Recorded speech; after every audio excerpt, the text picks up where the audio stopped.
여야 모두 전당대회 모드에 돌입했습니다. 국민의힘 당권 주자들은 공식 선거운동을 시작했고 민주당도 오는 8월로 예정된 전당대회를 앞두고 전당대회 준비위원회를 꾸렸습니다. 6월, 7월 임시국회 의사 일정에 합의한 여야는 상임위 곳곳에서 대치를 이어갔습니다. 오늘 다양한 정치권 소식, 김철현 경희대 특임교수, 최창렬 용인대 특임교수와 이야기 나눠보겠습니다. 어서 오십시오. 안녕하십니까? 안녕하세요. 예, 오늘 이야기 나눌 이슈 태그 화면으로 함께 보시죠.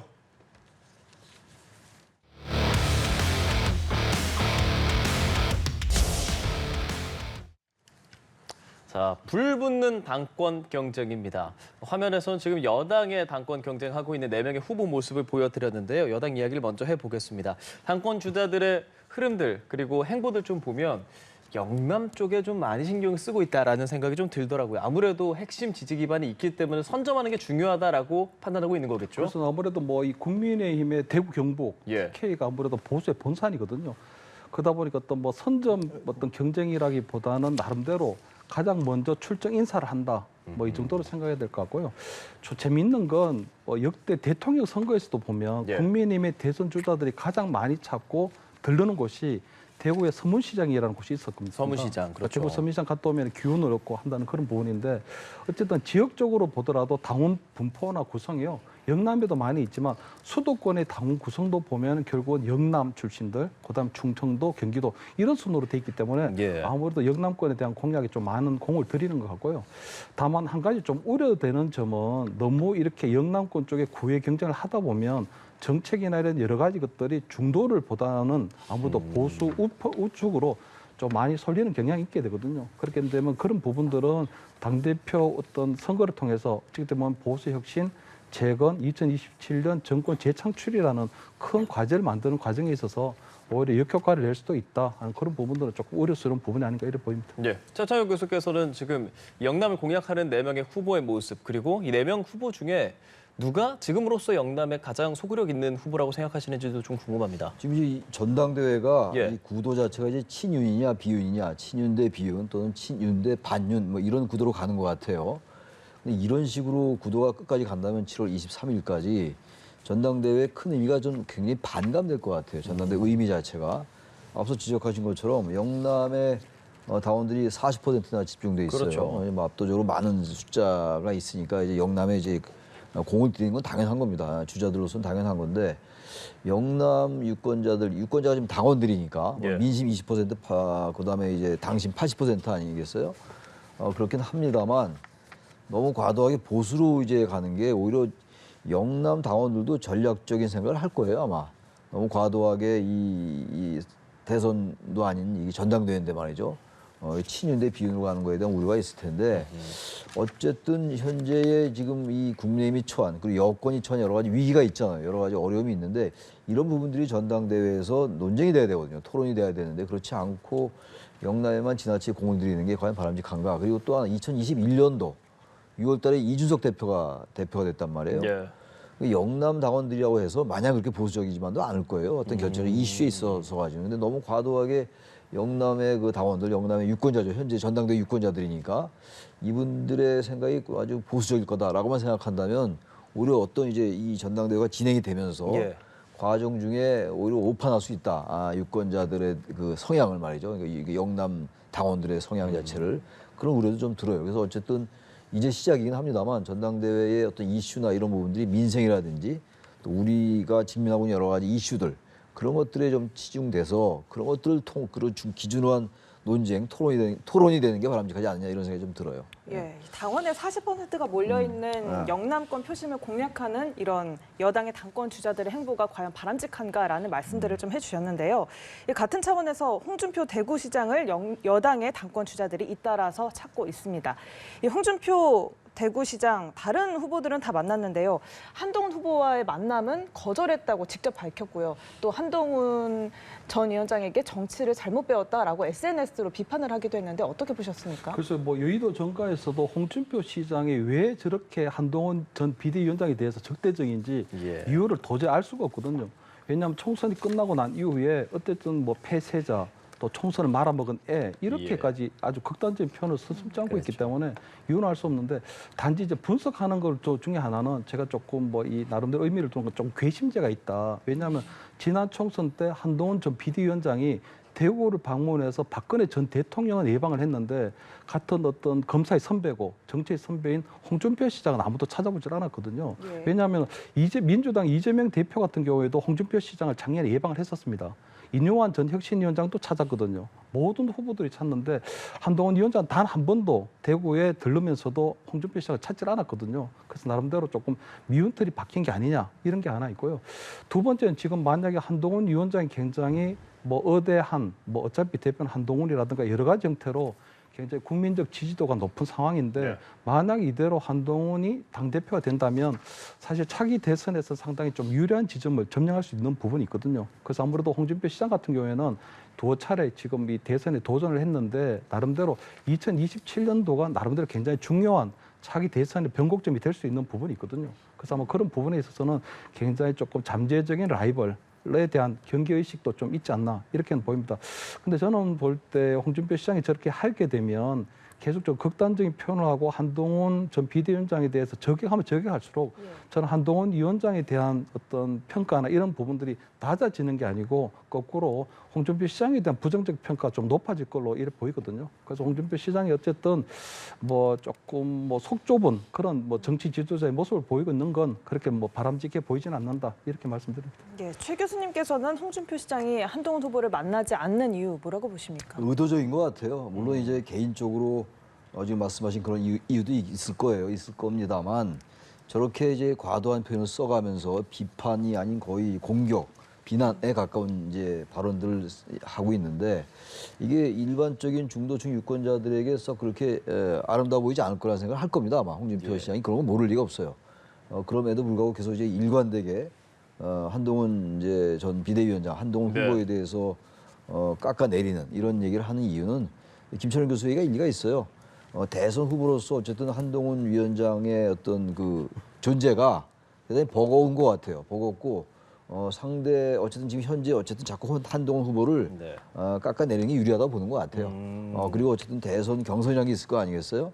뭐 나중 일입니다만 어찌 됐든 간에 그 대선 경선에서 이 윤 대통령 편에 쓰는 게 유리하다는 판단을 하는 것 같아요. 일단 대선 경선은 경선에서 당선되고 난 다음에 그 다음에 중도층 확장을 해도 늦지 않다는 판단에 의한다면은 한동훈 위원장은 자꾸 이제 저기 그 깎아내림으로써 비판함으로써 이제 윤 대통령의 어떤 가까이지는 그런 효과를 노리는 것 같아요. 그 두 가지 효과가 다 있는 것 같아요. 한동훈 위원장에 대한 그런 이런 예. 평가, 비판의 그 속내가 아마 두 가지 이유에서 기인하는 게 아닌가 이런 생각이 좀 들어요. 예. 예. 이 여당 후보들 사이에서도 한동훈 대 반한동훈 구도가 형성되고 있는 모습입니다. 윤상현 후보가 한동훈 후보가 대표가 되면 윤 대통령이 탈당할 가능성이 있다라고 이야기를 했는데요. 이건 어떻게 들으셨습니까? 그럼 채모 상병 특검 법안 때문에 그런데요. 예. 사실 채모 상병 특검 법안은 작년에 부결이 되면서 나름대로 대원칙이 정해졌거든요. 예. 공수처 수사 결과를 지켜보고 난 이후에 어쨌든 예. 특검 수용 여부를 결정한다는 건데 지금 그 한동훈 전 비대위원장이 꺼낸 채모 상병 특검 법안을 국민의힘에서 좀 선제적으로 해야 된다는 부분은 결국은 대통령의 어떤 거부권에 대해서 반기를 든 거랑 마찬가지거든요.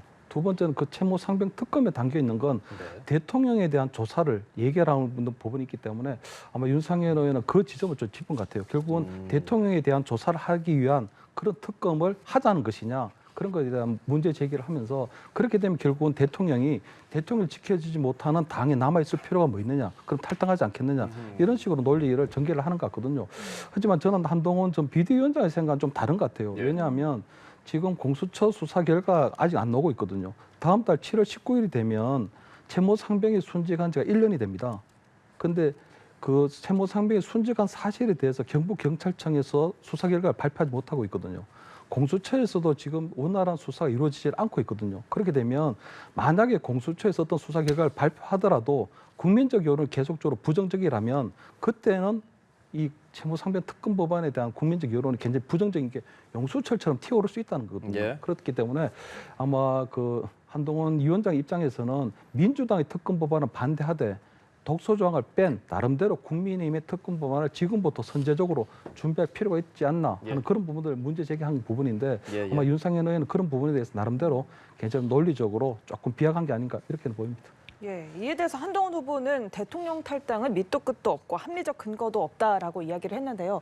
이 상황 어떻게 보십니까? 지금 탈당한 대통령이 4명이 있어요. 지금 13대 대선이 민주화 이후에 첫 대선이었는데 87년도 13대 대통령 선거였어요. 근데 노태우, 그다음에 김영삼, 김대중, 노무현 4명의 대통령이 탈당을 했고요. 박근혜 전 대통령은 출당을 당했습니다. 출당을 당하고 탈당을 하지 않은 대통령이 이명박, 문재인 두 대통령입니다.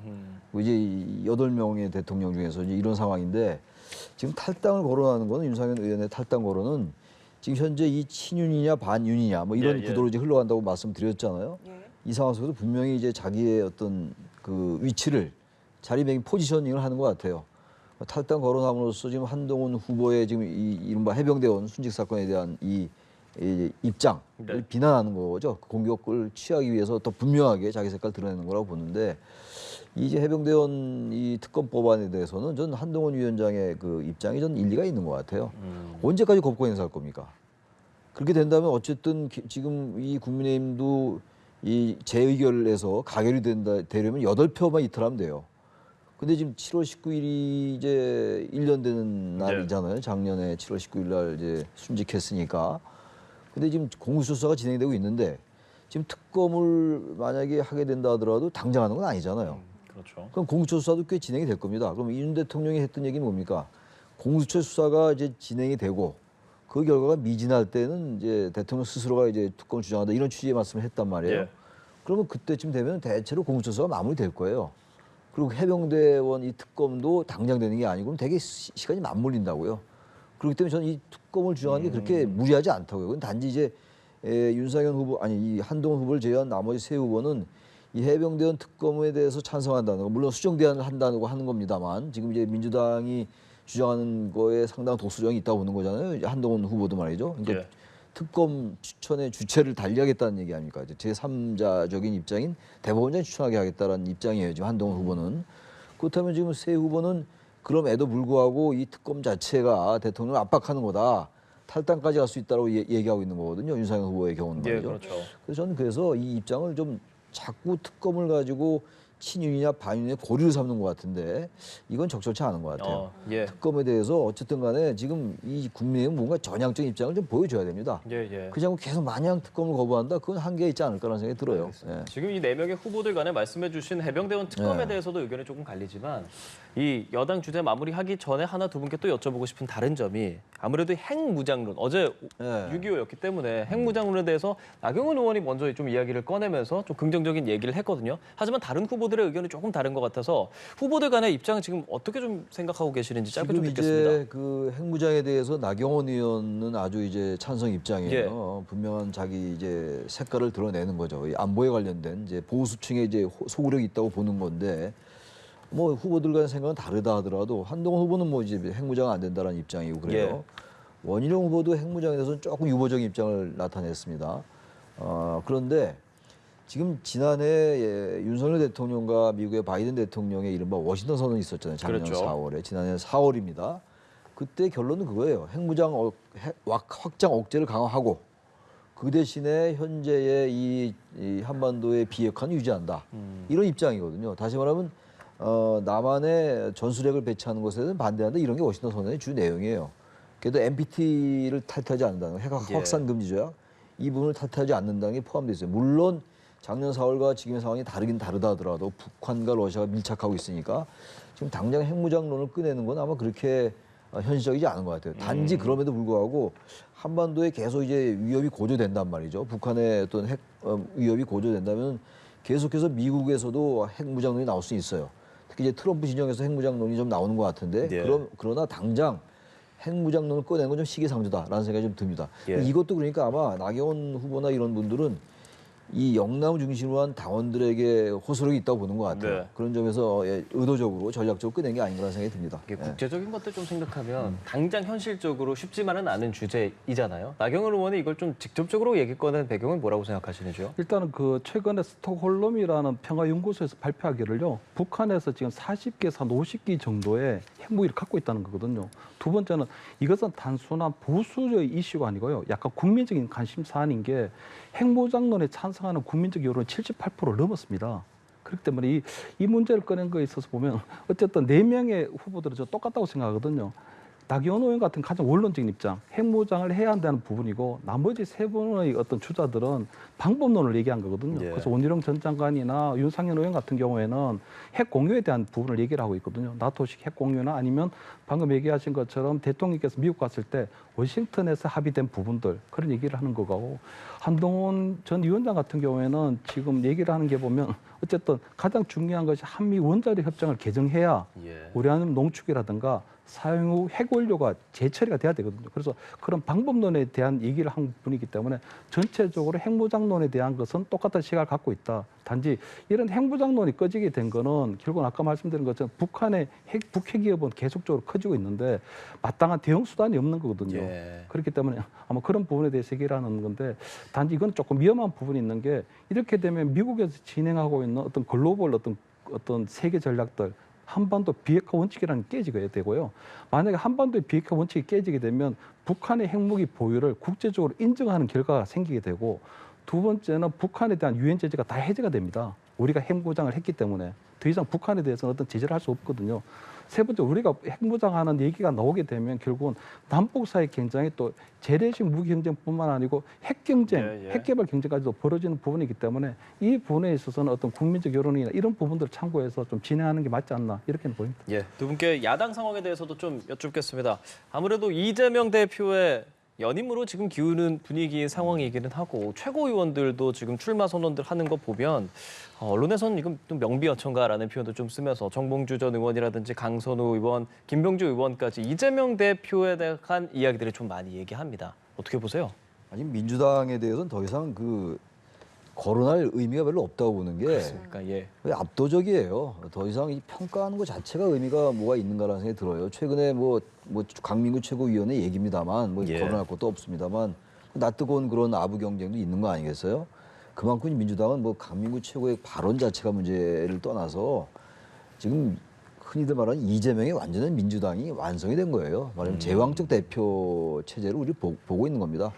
과거에 제왕적 총재, 제왕적 대통령 얘기 많이 했습니다만 더 이상 지금 연임이 의미가 있냐 없냐를 거론한다는 것 예. 자체가 의미가 없다라는 생각이 들고 아무튼 이러한 모든 부분들이 이제 과거에 이재명 대표의 이른바 일극 체제라는 단어까지 나왔단 말이에요. 그렇죠. 이 부분들이 이대로 흘러가는 겁니다. 여기 대해서 비판해봐야 의미도 없는 것이고 당내 일이니까 그런 애도 불구하고 그야말로 이러한 민주당의 상황에 대해서 중도층 유권자라든지 이런 사람들이 어떻게 볼까라는 걸 생각할 필요가 있어요. 그러니까 저는 지금 민주당이 어떤 면에서 볼 때 입법도 좀 과도한 면이 있잖아요. 법 왜곡법이라든지 보기에 따라서 사법부나 검찰을 압박하는 듯한 법을 만들겠다는 거 아닙니까? 법을 개정한다는 건데 그런 부분들이 통하는 게 좀 관점을 좀 달리한 말이죠. 국민의힘이나 여권의 무능 때문에 그런 것 같아요. 그러다 보니까 지금 그러니까 민주당의 지지율이 높지 않잖아요. 정당 지지도가. 국민의힘보다 낮은 경우도 있고 그래요. 아무튼 그럼에도 불구하고 이제 민주당이 이런 부분들이 용인되는 것처럼 보이는 건요. 국민의힘이 워낙 무능해서 그래요.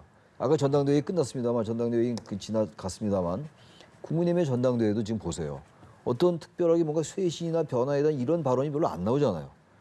핵무장을 할 거냐 안 할 거냐 그리고 친윤이냐 반윤이냐 홍준표 씨랑 만나냐 안 만나냐 이런 얘기만 나오고 있단 말이죠. 이러다 예. 보니까 민주당이 이런 여러 가지 보기에 따라서 폭주처럼 보이는 부분들이 그냥 넘어가는 거예요 국민들이. 그래서 저는 독립 변수가 오히려 국민의힘이다.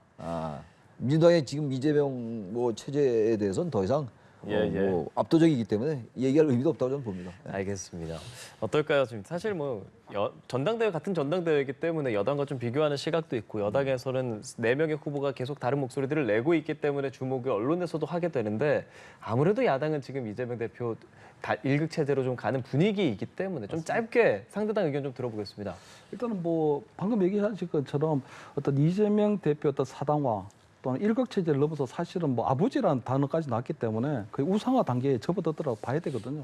그래서 아마 그런 부분들이 아마 민주당 내에서도 굉장히 합리적인 어떤 비판 의견이라든가 아니면 어떤 경쟁이라든가 또는 최고위원 나오시는 분들의 어떤 비전, 청사진 이런 것들이 나와야 되는데 예. 그런 것들이 다 실종되기 때문에 아마 그런 부분들에 대해서는 국민들께서도 잘 지켜보고 있지 않을까 이렇게 보입니다. 알겠습니다. 저희 이제 두 번째 이슈를 함께 다뤄보겠습니다. 이슈 대고 보여주시죠.